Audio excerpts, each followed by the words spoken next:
Hello, everyone. If you enjoy my channel, please support me with one like, one subscribe, and one share. The elevator door closed.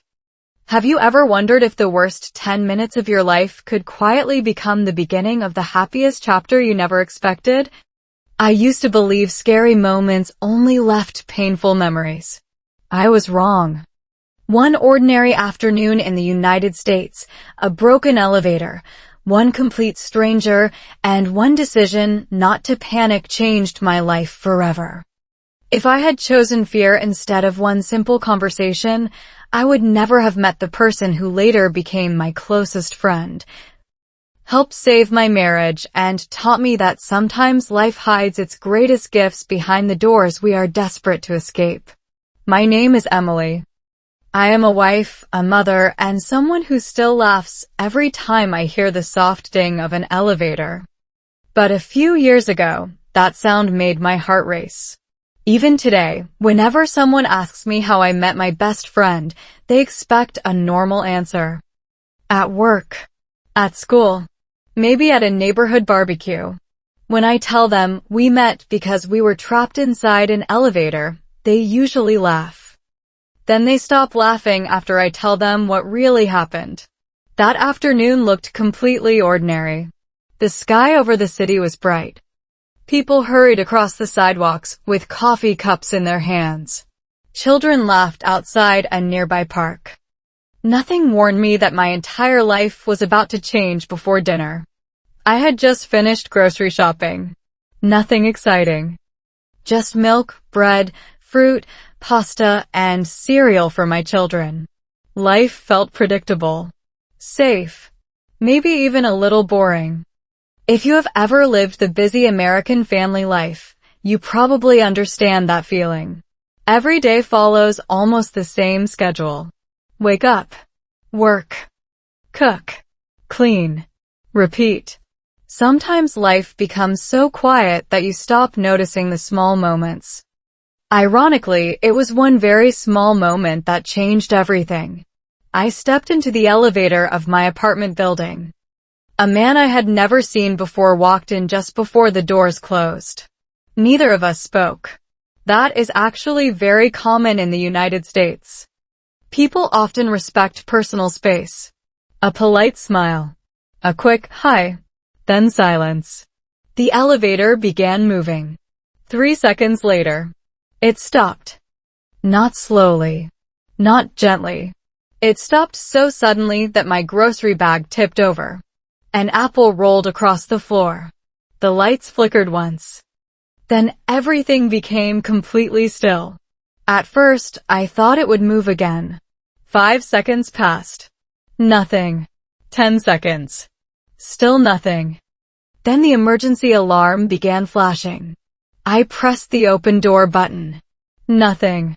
Again. Nothing. That was the exact moment my heartbeat became louder than the elevator itself. I wish I could tell you I stayed calm. I didn't. My hands were shaking. My breathing became faster. Every terrible story I had ever heard about elevators suddenly returned to my mind. It is funny how the human brain works. When something unexpected happens, it rarely remembers the thousands of times everything went well. It remembers the one frightening story. Later, I learned that psychologists call this the negativity bias. Our brains naturally pay more attention to possible danger because that once helped humans survive. Knowing that fact did not make me feel any better inside that tiny metal box. I looked toward the stranger. He looked nervous too. Neither of us wanted to admit it. Finally, he smiled awkwardly and said slowly, "Looks like we're going to be here for a while." That simple sentence changed everything. Not because the words were special, because they broke the silence. I answered with a nervous laugh. "My ice cream probably won't survive." He laughed too. For just 1 second, fear became smaller. Looking back now, I realized something important. Fear grows fastest in silence. Conversation gives your brain another place to focus. Of course, that does not mean you should trust every stranger you meet. Living in the United States has taught me something valuable. Always stay aware of your surroundings. Keep your phone with you. Use the emergency button. Wait for trained rescue workers. Stay calm. Being kind does not mean forgetting common sense. At that moment, however, we were simply two ordinary people sharing the same unexpected problem. Neither of us knew that the next 30 minutes would slowly rewrite our future. I certainly never imagined that one stranger inside a broken elevator would one day know my husband, play with my children, celebrate Thanksgiving at our table, and become part of my family's happiest memories. But before any of that happened, something unexpected occurred inside that silent elevator. Something neither of us could have predicted. And it all began with one simple question. Are you okay? 30 minutes between two floors. The strange thing about fear is that it changes shape. During the first few minutes, I was terrified that something bad would happen to us. 10 minutes later, I was no longer afraid of the elevator. I was afraid of my own imagination. Every tiny sound seemed louder than it really was. Every small vibration made me wonder if we were moving again. We were not. We were still trapped somewhere between two floors, surrounded by cold steel walls and an uncomfortable silence that seemed to grow heavier every second. The emergency operator had already told us that help was on the way, but anyone who has ever waited in an uncertain situation knows that 5 minutes can feel like an hour. I took another deep breath and looked at the stranger standing across from me. I'm Emily, I finally said. It felt strange introducing myself inside an elevator instead of at a coffee shop or a neighborhood picnic. He smiled, this time looking much more relaxed than before. I'm Daniel. That was it. 2 names. Nothing dramatic. Yet somehow the air inside that tiny elevator felt lighter. Looking back now, I realize something psychologists often explain. When people know another person's name, the brain immediately feels a little safer because the stranger becomes a real human instead of an unknown possibility. It sounds simple, but simple things often have powerful effects. Daniel glanced at my grocery bags and laughed softly. Looks like your family is expecting a good dinner tonight. I laughed too. Only if the ice cream survives. We both looked at the melting carton sitting quietly in one of the bags, and for a moment we forgot we were trapped. It amazed me how quickly a normal conversation could change the atmosphere. Just a minute earlier, I had been counting every second. Now I was listening instead of worrying. Daniel told me he had moved into the building only a few months earlier.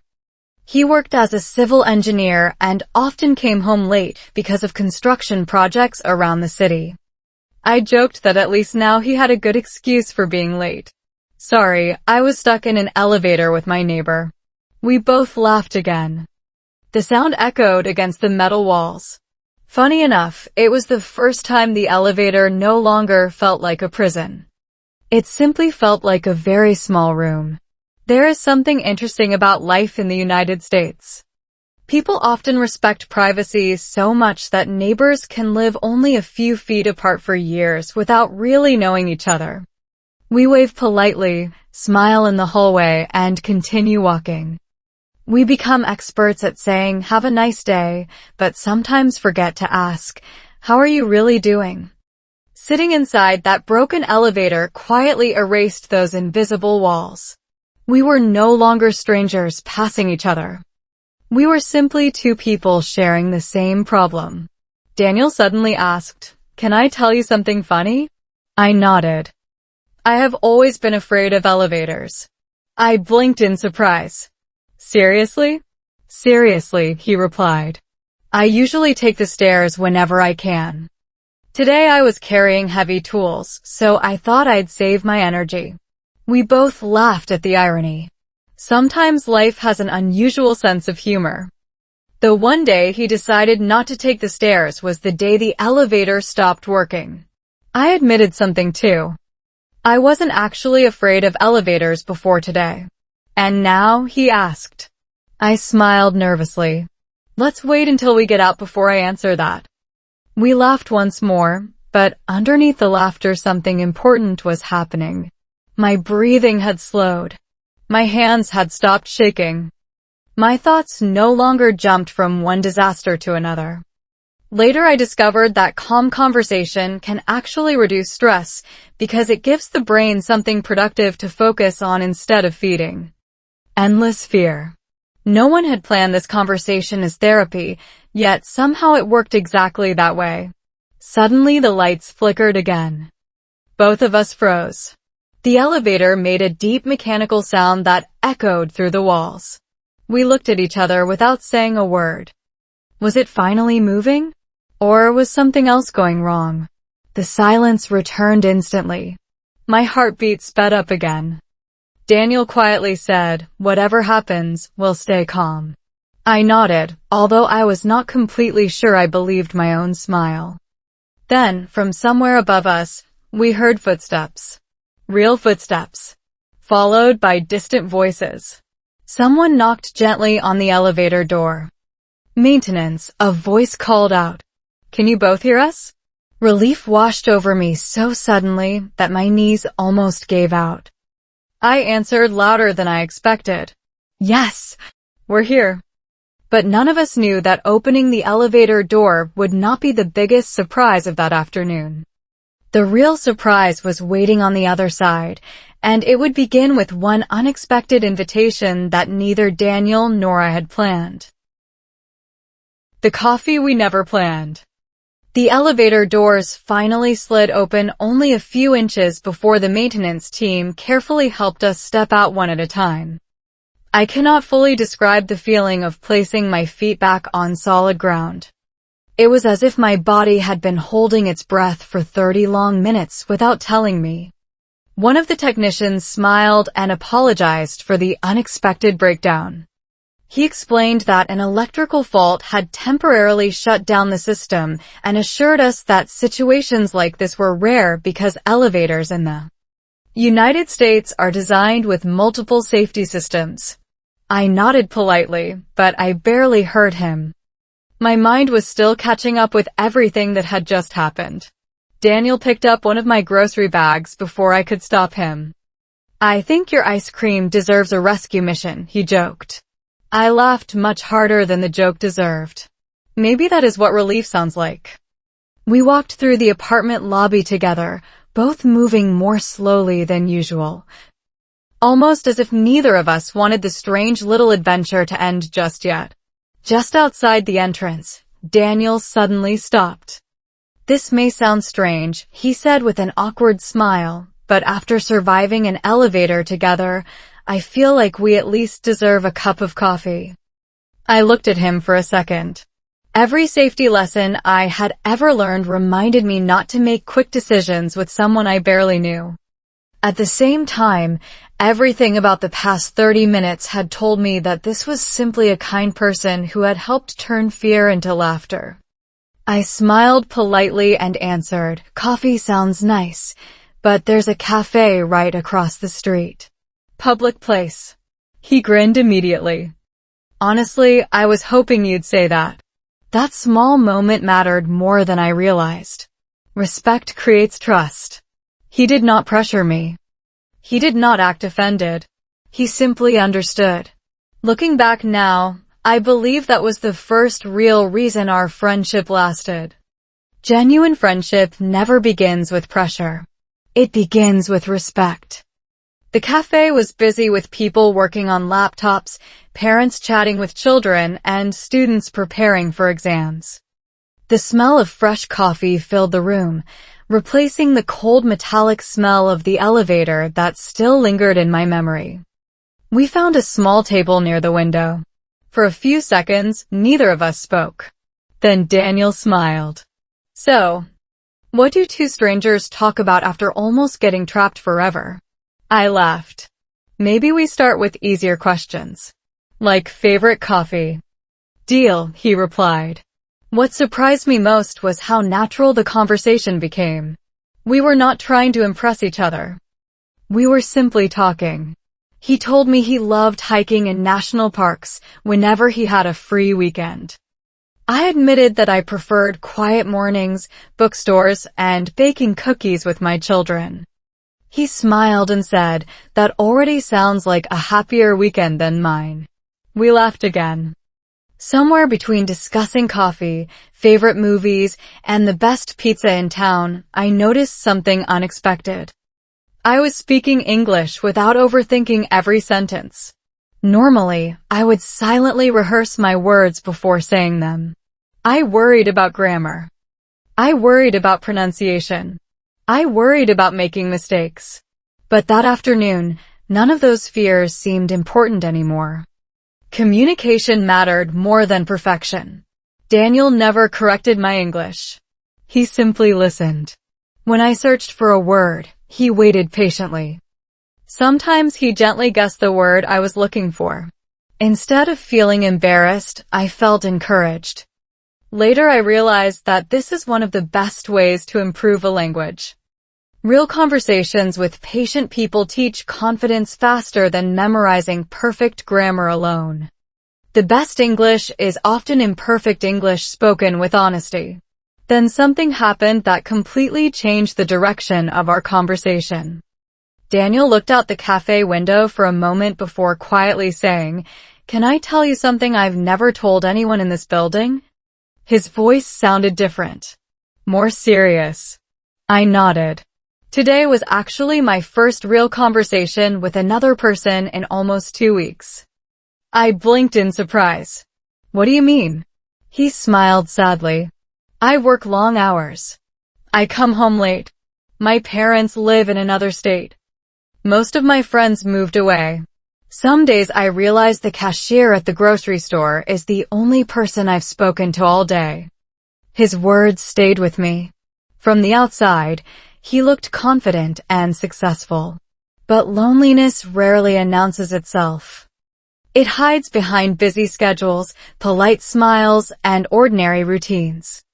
I understood more than he realized because, although my home was full of family, there were days when I also felt emotionally alone. Marriage, children, work, and responsibilities sometimes leave very little space for honest conversations. It struck me that two people could live completely different lives and still carry the same quiet feeling inside. Before I could answer, my phone vibrated. It was my husband asking if everything was okay. I looked at the screen, then back at Daniel. Neither of us knew it yet, but that simple text message was about to lead to another meeting. One that would introduce our families and reveal an unexpected connection that neither of us could possibly have imagined. The friendship that shouldn't have happened. When I got home that evening, my husband was already standing at the front door before I even reached for my keys. The look on his face told me he had imagined every terrible possibility after reading my short text message that simply said, "I'm okay. I'll explain when I get home."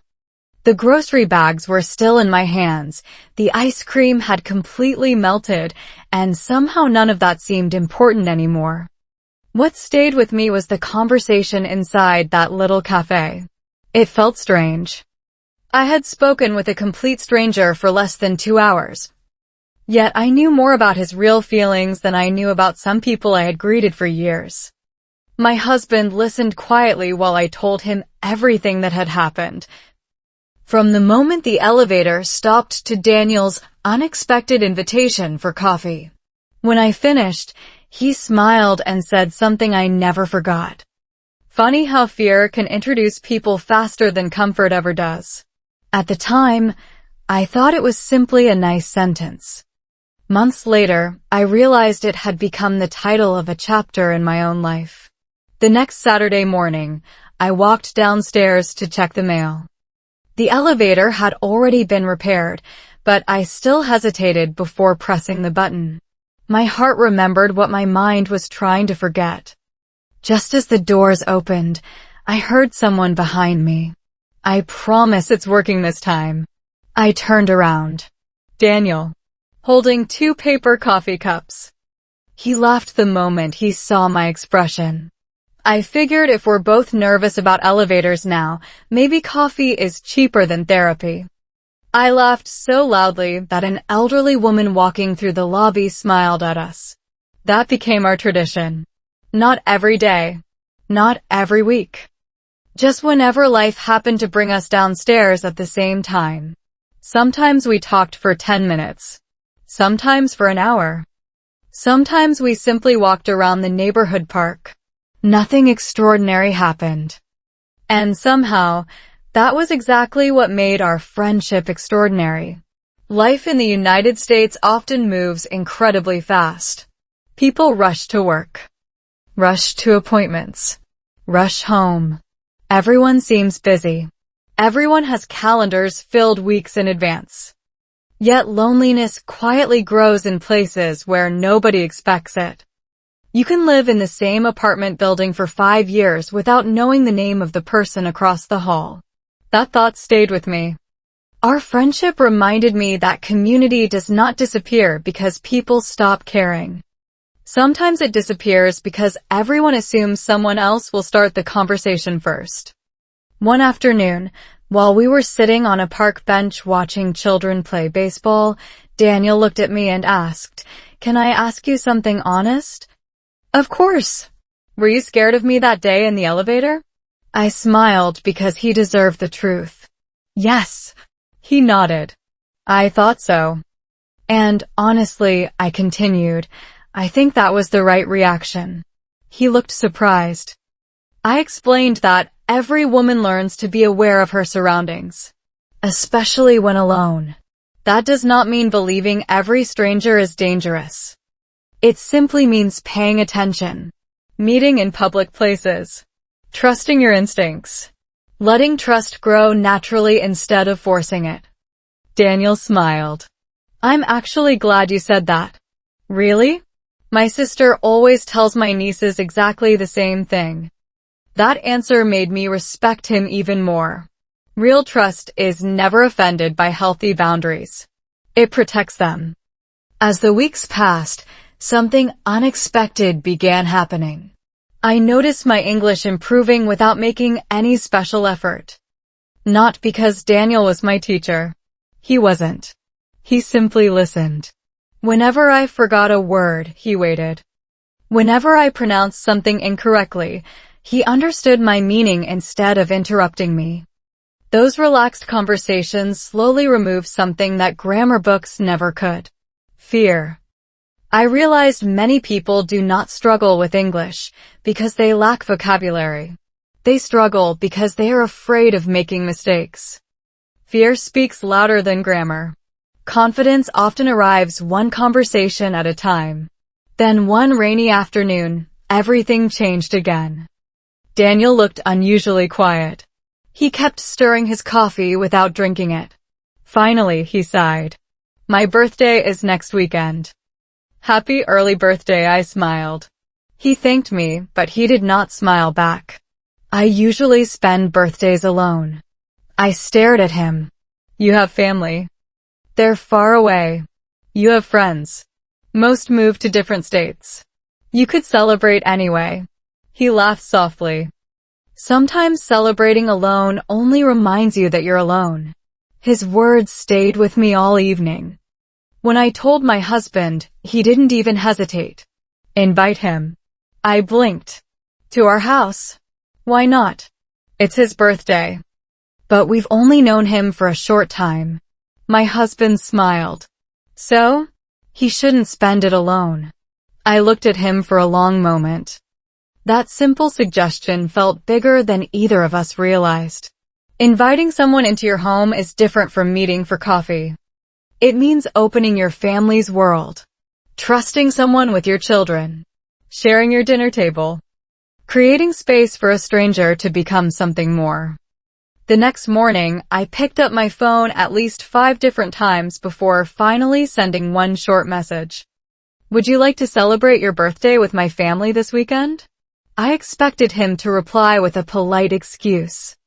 Instead, less than a minute later, 3 little dots appeared on my screen. Then came a message I never expected to read. Emily, I don't think you realize what that invitation means to me. At that moment, I had no idea that one birthday dinner would reveal a secret from Daniel's past. A secret that would leave my husband completely speechless and connect our families in a way none of us could have imagined. The birthday that changed everything. I almost canceled the invitation 3 different times before Saturday arrived. It wasn't because I didn't trust Daniel anymore. It was because inviting someone into your home feels completely different from meeting them in a public cafe. My husband noticed me checking the dining table for the 5th time and laughed. Emily, he said, either he's coming for dinner or the president is. I smiled, but my stomach still felt nervous. Maybe that sounds strange, but in the United States, people often separate friendship into different circles.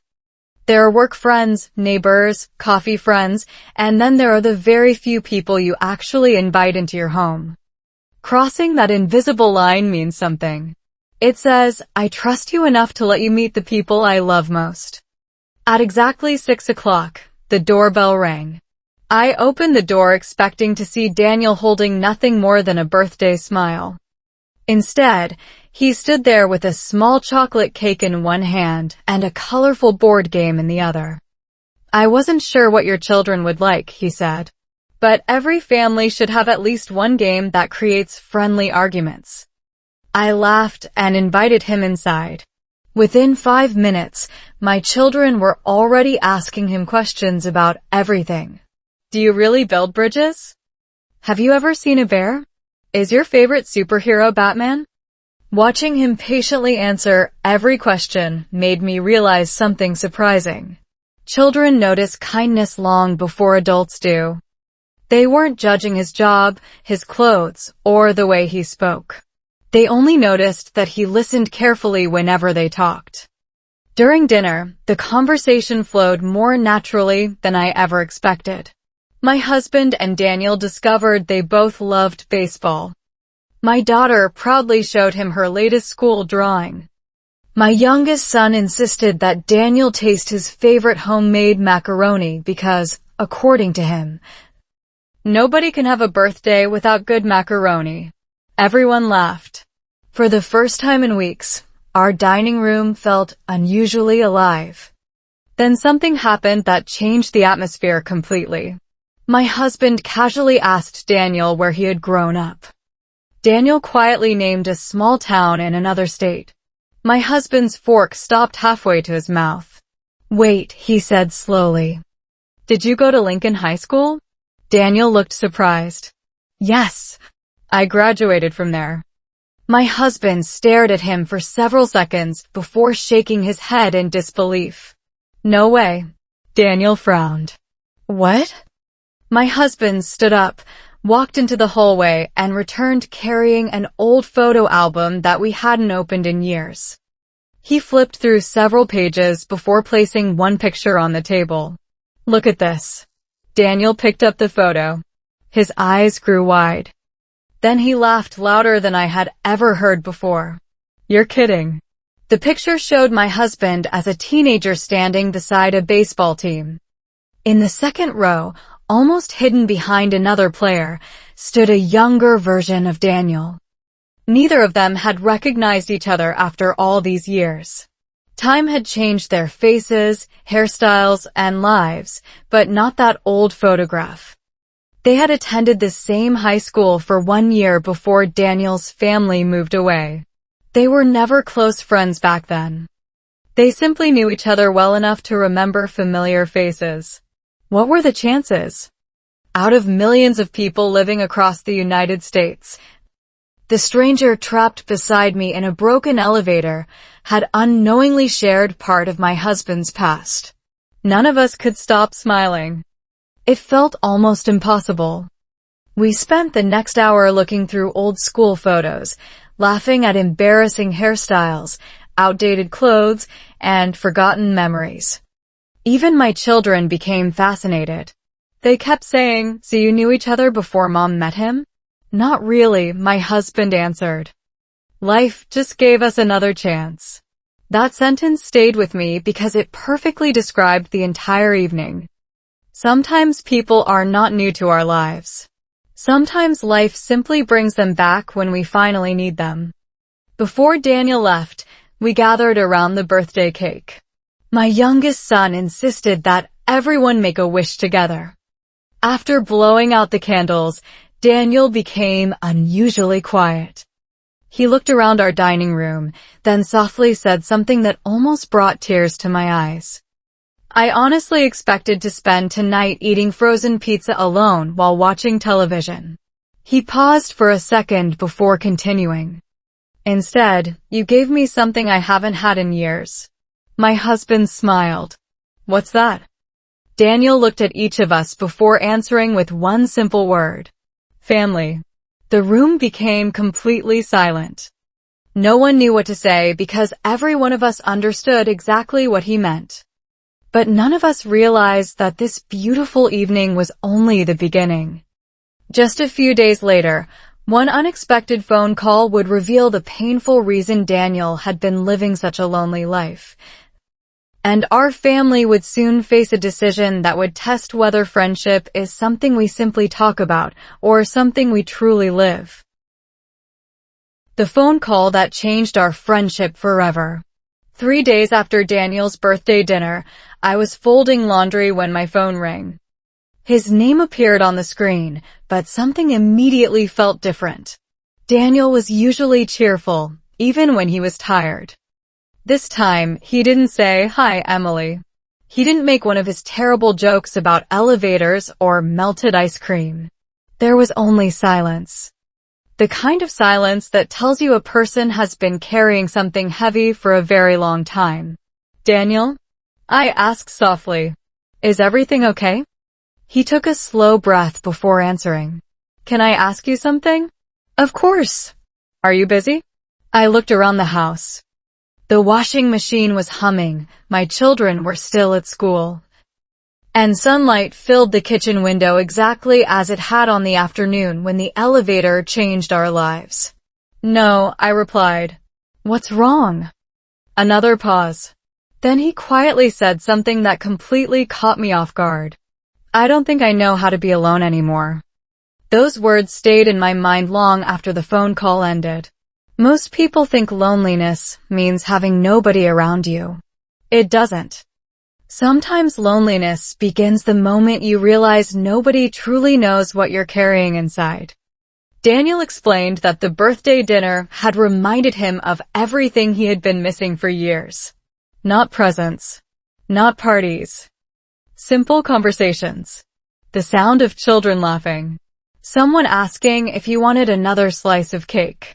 Someone remembering his favorite coffee. It wasn't the dinner that made him emotional. It was the feeling of belonging somewhere again. I listened quietly without interrupting. Sometimes people don't need solutions. They simply need someone willing to stay long enough to hear the entire story. Finally, Daniel told me the truth he had hidden from almost everyone. 2 years earlier, he had been engaged to marry the woman he believed he would spend the rest of his life with. They had planned a wedding, chosen a small house together, and even talked about future children. Then, only a few months before the wedding, everything collapsed. She accepted a job across the country, and little by little, their relationship disappeared under distance, stress, and different dreams. Nobody betrayed anyone. Nobody cheated. Life simply pulled them in opposite directions until love could no longer hold everything together. After the breakup, Daniel buried himself in work. Longer hours. More projects. More overtime. The busier he became, the quieter his life became. On the outside, he looked successful. Inside, he had stopped believing that close friendships were worth building because people always seemed to leave eventually. Then one broken elevator unexpectedly interrupted that lonely routine. Listening to him, I suddenly realized something about my own life. My marriage had never fallen apart, but routine had quietly stolen many of the conversations my husband and I used to enjoy. We talked about grocery lists, school schedules, bills, and appointments, yet rarely asked each other deeper questions anymore. Daniel's honesty became an unexpected mirror. That evening, after my husband came home from work, I told him everything. He remained silent for several moments before saying, I think Daniel helped us before we even realized he was helping us. I looked at him. What do you mean? He smiled gently. Ever since he became part of our lives, we've started talking more too. About real things. Not just responsibilities. I hadn't noticed it until then, but he was right. Somehow our friendship with Daniel had reminded us to slow down inside our own marriage. We laughed together more often. We put our phones away during dinner. We even started taking evening walks again after the children went to bed. It amazed me that one unexpected friendship could quietly improve relationships that already existed.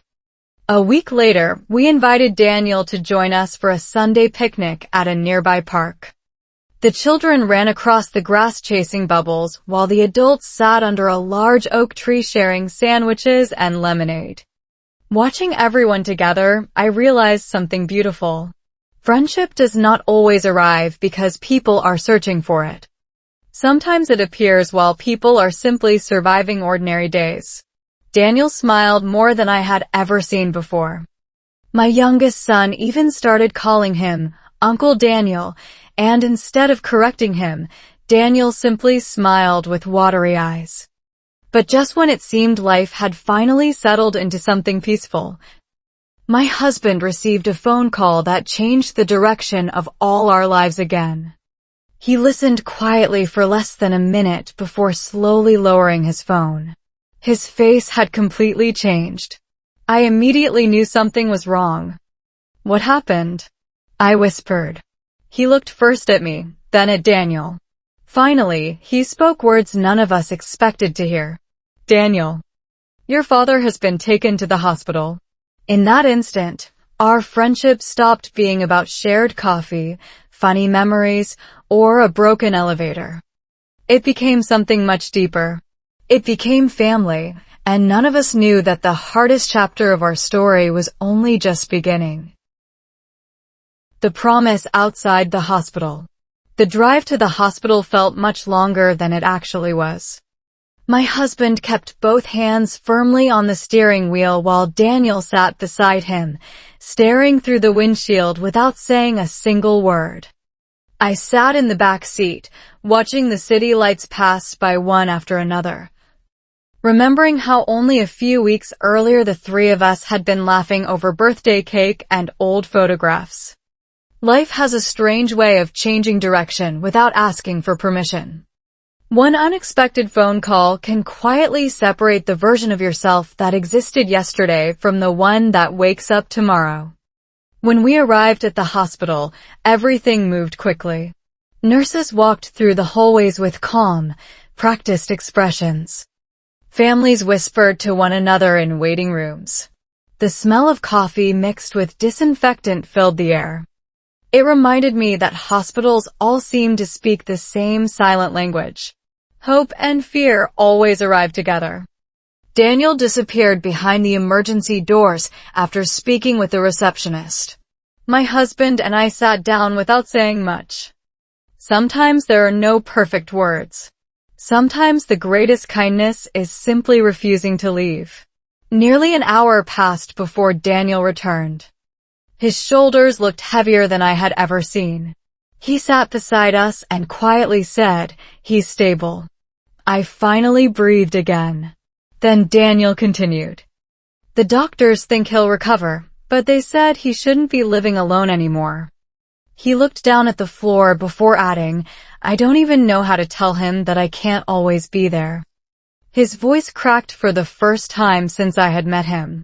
In that moment, I stopped seeing the confident engineer who joked about elevators. I saw a son carrying more responsibility than anyone realized. My husband gently placed a hand on Daniel's shoulder. "You'll figure it out." Daniel shook his head. "I've spent years telling myself I could handle everything alone. Today proved I can't. Those words hit me harder than I expected. Modern life teaches us to admire independence. We celebrate people who never ask for help. We call them strong. But sitting in that hospital waiting room, I began to wonder if real strength looks completely different.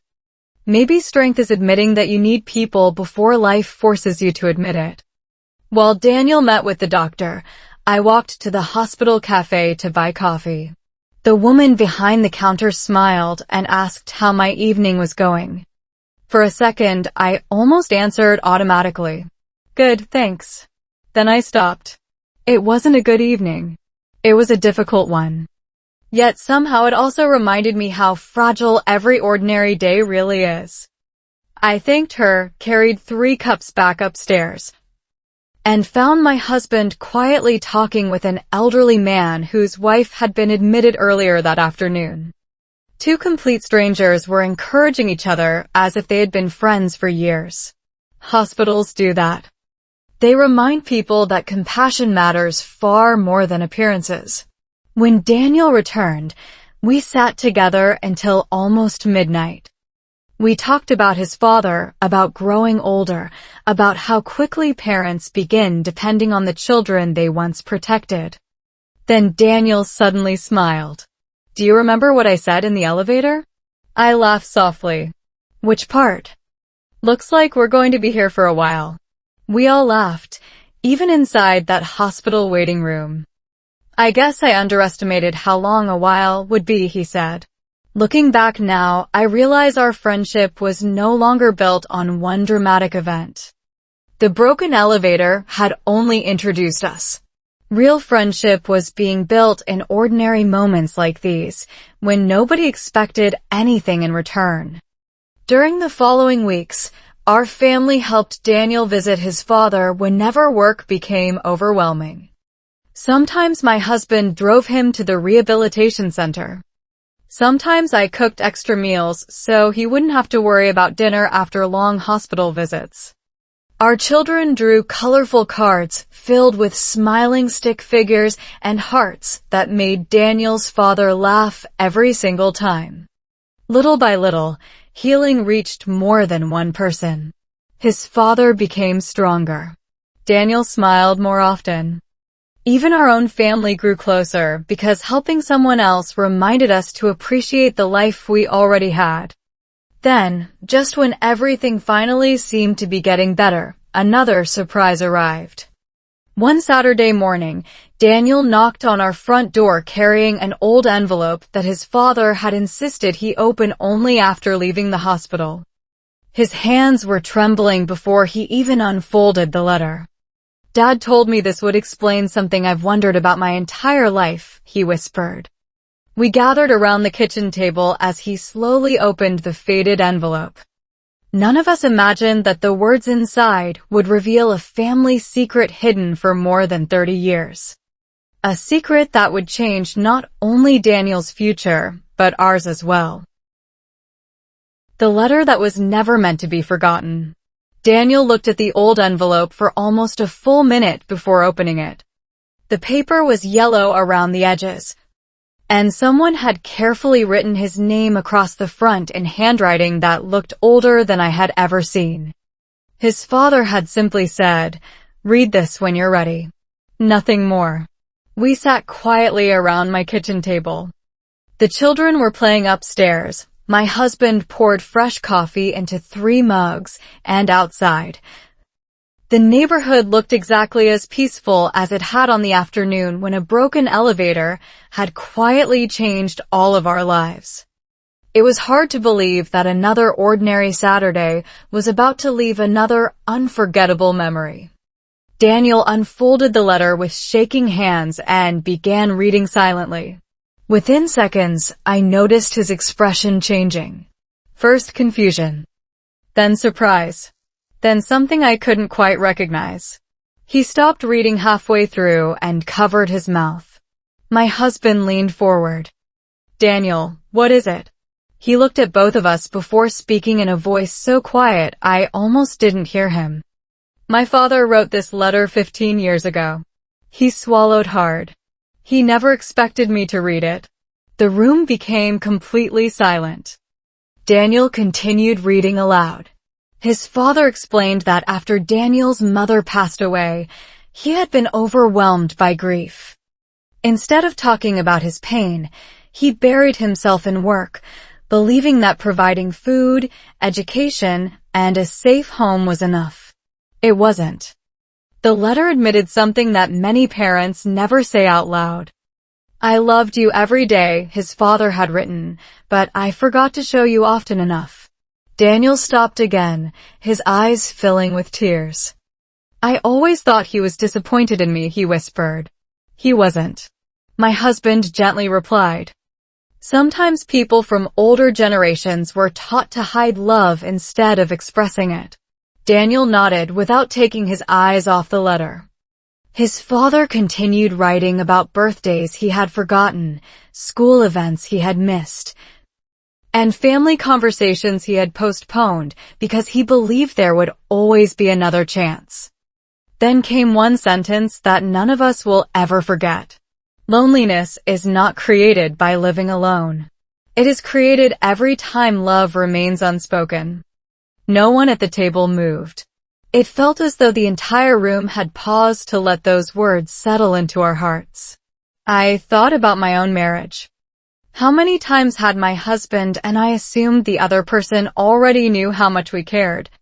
How often had busy schedules replaced meaningful conversations? We loved each other deeply, yet sometimes we allowed ordinary routines to speak louder than our feelings. Daniel carefully folded the letter again before smiling through his tears. "I spent years believing my father didn't know how to love me," he said. "Now I realize he loved me every single day. He just didn't know how to say it." That afternoon became one of the most honest conversations our family had ever shared. Nobody rushed to change the subject. Nobody pretended everything was perfect.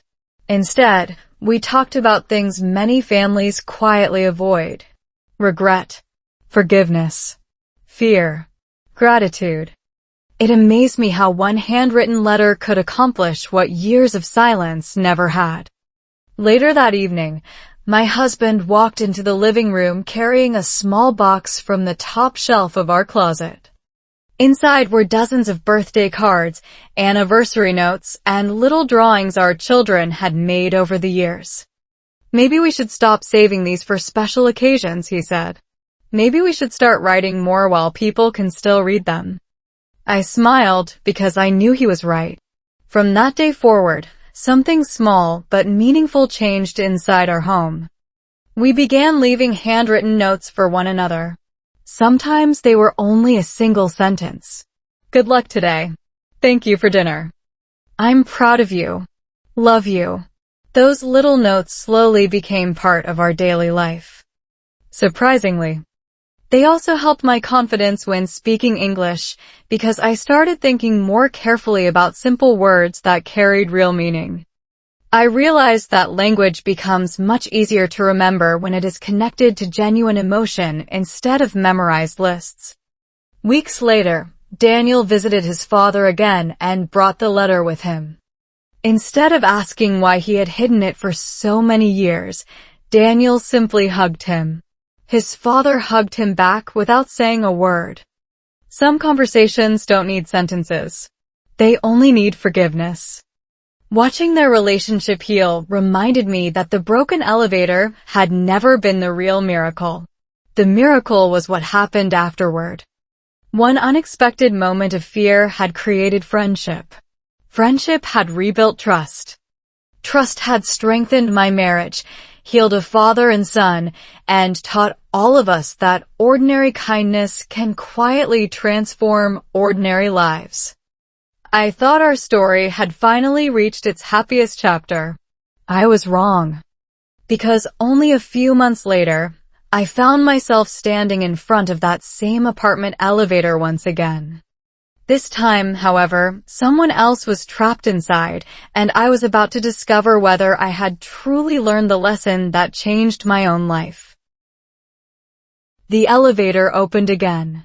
Almost 6 months had passed since the afternoon that changed my life. The elevator had been repaired, inspected, and quietly returned to doing what elevators are supposed to do, moving people from one floor to another without becoming part of their memories.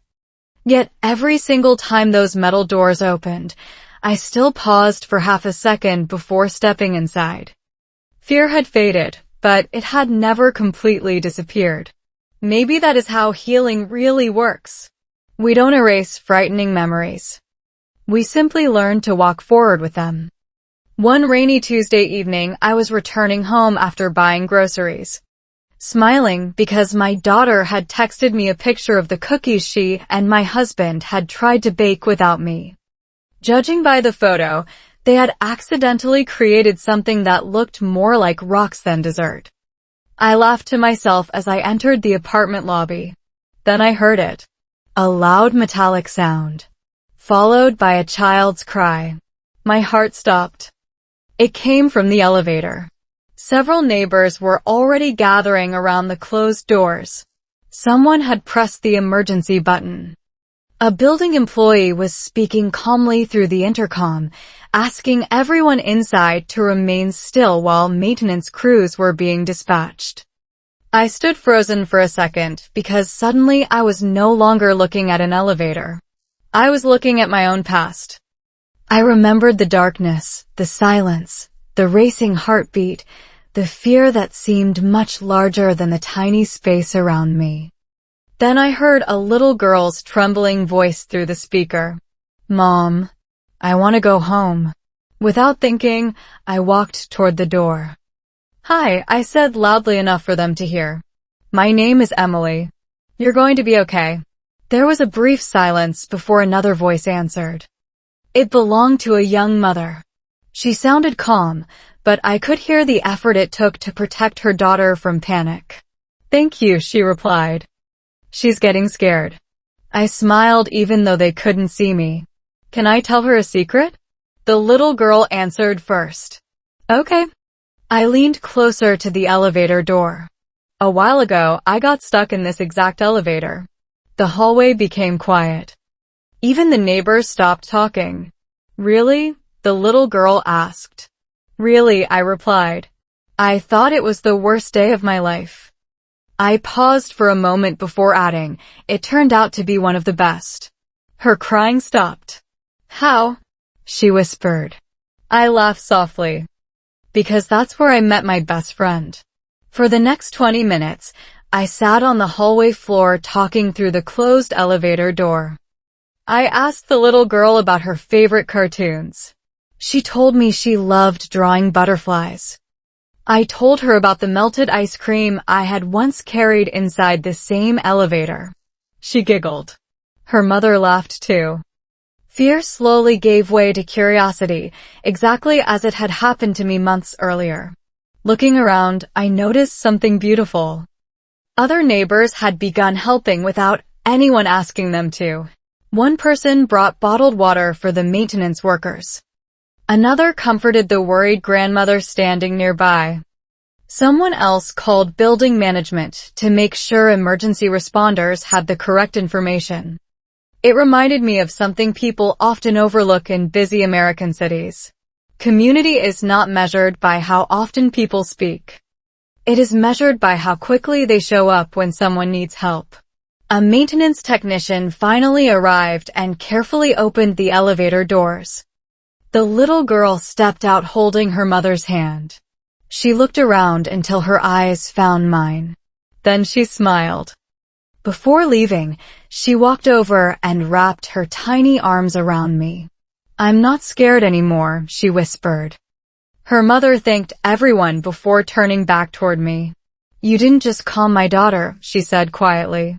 "You calmed me too." I watched them disappear into the parking lot, feeling something shift inside me. Months earlier, I had needed someone else's kindness to overcome my fear. Now, without realizing it, I had become that person for someone else. Later that evening, Daniel came over for dinner as he often did. After hearing what had happened, he laughed and shook his head. "Can you believe it?" he said. "The same elevator keeps introducing people."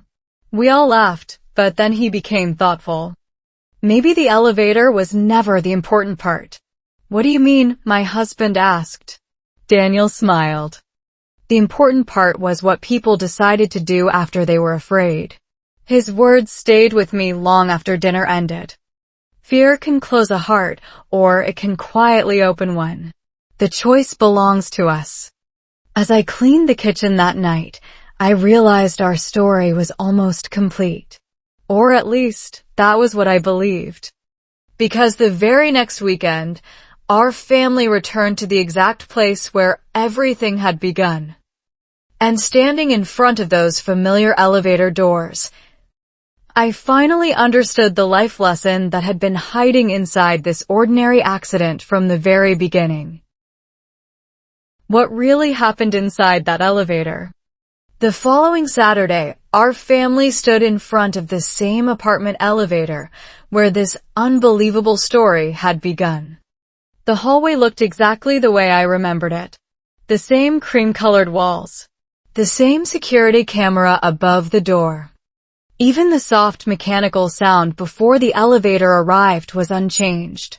Everything looked ordinary. Yet nothing felt ordinary anymore. My husband smiled as our children raced each other to press the elevator button. Daniel stood beside me, holding 2 cups of coffee just as he had done months earlier. Then he looked at me and laughed. So, are you finally ready to trust this elevator again? I smiled back. I don't know if I'll ever completely trust the elevator. I paused before adding, but I finally trust what can happen because of it. The doors opened. We all stepped inside together. For just one brief second, nobody spoke. I think each of us was remembering a different version of the same story. I remembered the frightened woman clutching 2 grocery bags while trying not to panic. My husband remembered opening the front door that evening, worried something terrible had happened. Daniel remembered believing he would spend another birthday alone. My children remembered the first time they met the man they now happily called Uncle Daniel. It amazed me how one tiny metal box had somehow become part of our family's history. Then my youngest son looked up at Daniel and asked the question none of the adults had ever thought to ask. If the elevator never broke, would we still know each other? Daniel looked at me before answering. Probably not. The elevator became completely quiet again. Children have a way of asking simple questions that adults spend years trying to answer. We reached the lobby, and instead of walking straight outside, we all stood there for another moment. People hurried past us carrying groceries, walking dogs, checking their phones. Completely unaware that this ordinary elevator had quietly rewritten 4 different lives. Looking around, I realized something important. Every person we passed was carrying a story we could not see. Someone was celebrating. Someone was grieving. Someone had just received wonderful news. Someone else was silently fighting a battle nobody around them would ever notice. We spend so much of life guessing who people are based on a few seconds of observation. Yet the most meaningful parts of a person almost always remain invisible. That lesson changed the way I speak to people now. It also changed the way I practice English. I stopped worrying about sounding perfect. Instead, I focused on making people feel understood. Language is not only about vocabulary or grammar. It is about connection. Some of the most meaningful conversations of my life were built with simple words, slow sentences, patient listening, and genuine kindness. If you are learning English today, I hope you remember something that took me years to understand. Don't wait until you know every grammar rule before you start speaking. Real confidence is built one conversation at a time. Every mistake teaches you something. Every question makes you braver. Every honest conversation gives you another reason to keep learning. That is exactly what happened to me. I never planned to improve my English inside a broken elevator. I simply wanted to stay calm. Yet one unexpected conversation slowly became hundreds of conversations. Those conversations became friendship. Friendship strengthened my marriage. My family grew closer. Daniel rebuilt his relationship with his father before it was too late. My children learned that kindness is stronger than first impressions. Even the little girl trapped in the elevator months later walked away smiling instead of crying because someone had once done the same for me. Looking back, I no longer believe fear is the opposite of friendship. Sometimes fear is simply the doorway that asks whether we are willing to choose courage. Courage does not always look dramatic.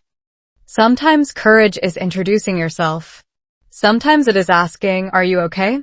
Sometimes it is accepting an invitation for coffee in a safe public place. Sometimes it is opening your home. Sometimes it is forgiving someone who never knew how to say, "I love you." And sometimes courage is pressing the elevator button again after life has already frightened you once. Before we left the building that afternoon, Daniel looked at the elevator one last time and quietly said, "Funny. I used to think this elevator trapped me." He smiled. "Now I think it set me free." I couldn't have said it better myself. So if you ever find yourself facing an unexpected delay, an uncomfortable conversation, or a moment that seems to ruin your day, remember my story. The chapter you want to escape today may become the chapter you treasure forever. You never know which ordinary moment is quietly introducing you to an extraordinary future. And perhaps the next simple hello you say will change someone else's life, just as it changed mine. That's all for today. I'll make many more videos like this in the future. Don't forget to subscribe so you won't miss them.